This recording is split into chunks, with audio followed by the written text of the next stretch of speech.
Olá a todos, me chamo Nathan Adalto Charles Pinheiro, sou orientando do professor Dr. Antônio Robson Gurgel e minha pesquisa é intitulada Estudos de Simulação Numérica de Recuperação Avançada de Petróleo utilizando a injeção de vapor na forma contínua. Bom, antes de falar sobre a pesquisa em si, preciso dar um pequeno background. Bom, a recuperação avançada, ela pode ser definida como um método utilizado em reservatórios para quando uma rocha reservatório não produz mais de maneira natural. Então aí se entram com técnicas avançadas a fim de aumentar a recuperação do óleo ainda presente no reservatório. Dito isso, dentre os métodos que existem de recuperação avançada, temos que um dos seus principais e um dos mais utilizados é a injeção de vapor, que pode se dar de maneira contínua ou cíclica, e tem como objetivo aumentar a temperatura do óleo do nosso fluido no reservatório, a fim de diminuir sua viscosidade e facilitar o seu carreamento para que possa haver novamente a produção. E por ser um método que é muito eficiente, porém ele traz bastante variáveis a serem estudadas e otimizadas, uma das ferramentas mais importantes nesse processo são simuladores numéricos. E para essa pesquisa, o simulador numérico que foi utilizado foi o T-Navigator da empresa Rockflow Dynamics. Bom, aqui consta um pequeno fluxograma dos pontos principais que foram realizados nessa pesquisa. Se deu início pela confecção de um grid, seguido de um ajuste de histórico, onde posterior a isso tivemos um Assisted History Matching, ou AHM. Depois, um estudo de injeção de vapor, que depois disso temos aí uma análise paramétrica.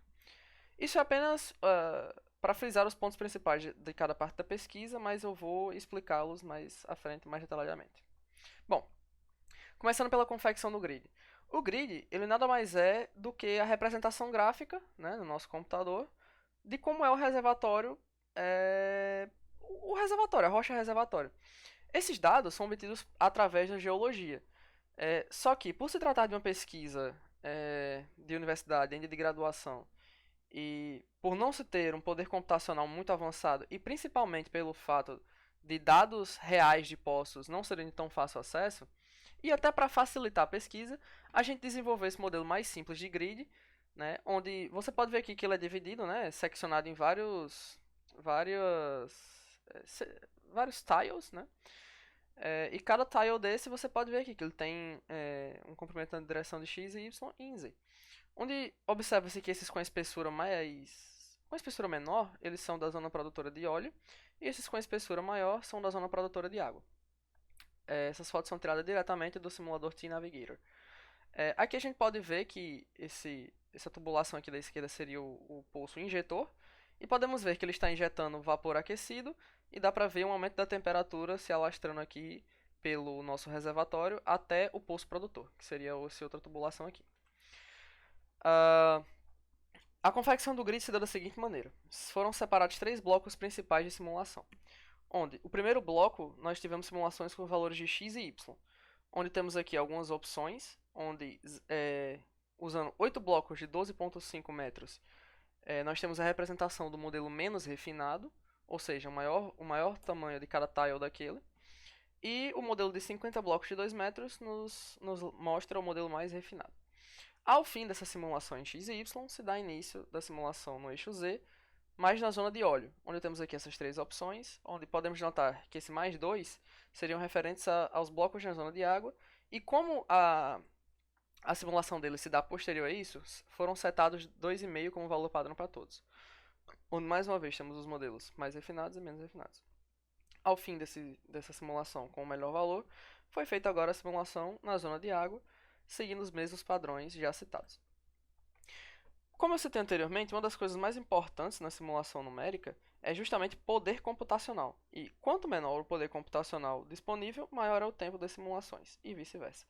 Então, nós não podemos nos dar o luxo de ter uma simulação muito longa se o fator de recuperação que isso for gerar não vai ser de igual magnitude. Então, para isso, nós desenvolvemos essa maneira de observar e escolher a melhor refino. Onde esse FR relativo se dá da seguinte maneira, onde esse valor com 0% seria o valor mais refinado, seria o valor com o maior fator de recuperação, independente do seu tempo. E cada valor desse é o erro relativo em relação ao valor mais refinado.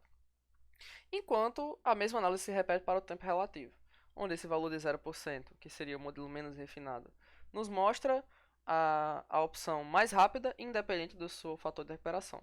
Então, temos que achar um balanço entre esses valores. Só que é possível notar que a diferença de fator de recuperação percentual entre o modelo menos refinado e o mais refinado é de apenas aproximadamente 0,14%, o que não é um valor exorbitante. Então podemos escolher uma situação que temos aqui um tempo de simulação mais reduzido. E por se tratar da zona produtora de óleo, e que aqui é interessante ter um pouco mais de precisão, desde que para isso não se sacrifique muito tempo, escolhemos aqui o modelo de 10×10. Posterior a isso, a mesma análise com os fatores de recuperação em tempo relativo foram repetidas para a zona de óleo, onde mais uma vez escolhemos a segunda situação, né? Escolhemos o valor intermediário, que não é tanto mais refinado, pois tem um tempo de simulação muito longo, nem escolhemos o modelo menos refinado por escolhas futuras. Já na zona produtora de água, nós podemos nos dar o luxo de escolher o menor tempo relativo, pois além do fator de recuperação ser muito baixa a diferença, temos que na zona produtora de água, o refino maior ou menor não nos trará nenhum benefício ou malefício no futuro. Então, mesmo que a diferença de simulação seja pequena, de menos de 1 minuto, como sabemos que vamos ter que fazer várias simulações, se for possível fazer pequenas economias de tempo, desde que isso não nos custe nada no futuro, optamos por fazer isso. Ao realizar a escolha do grid, a confecção e importar os dados, nós começamos aqui com um ajuste de histórico, que nada mais é do que implementar no nosso simulador dados de vazão de óleo e de água e etc., provenientes da realidade. Esses dados foram retirados, na verdade, da tabela que a própria ANP disponibiliza da produção dos seus poços e foi removida dos poços de produção de Estreito, aqui da Bacia do Potiguar. Com isso aqui à direita podemos ver como é o comportamento de um ajuste de histórico. Ele tem o seu início de produção e, obviamente, vai tendo suas oscilações, mas no longo prazo tende a ser maior. E podemos notar que aqui em 2003 ele começa a cair, coisa que não acontece na realidade. Mas isso se dá porque o T-Navigator entende que, quando você está fazendo a importação de um ajuste de histórico, ele entende que tudo que foi e que vai ser produzido está naquele arquivo. Então, como o nosso arquivo só ia até 2003, ele entendeu que o Pulse só produziu até ali e depois parou. Só que isso aqui é feito para mostrar ao T-Navigator uma linha a ser seguida, uma linha guia para as análises futuras. E essa análise futura se dá agora, que seria o AHM. Ele se dá da seguinte maneira: com o simulador ajustado com o ajuste de histórico, nós fazemos simulações variando algumas variáveis, né, alguns parâmetros, a fim de obter o melhor ajuste possível. Onde variamos essas seguintes propriedades aqui, esses seguintes parâmetros, em 3 níveis diferentes. O nível 0, que representaria o modelo base, né, onde for inserido, e o nível mais 1, que seria um limite superior, e o nível menos 1, que seria um limite inferior. Esses limites estão aqui pelo seguinte motivo.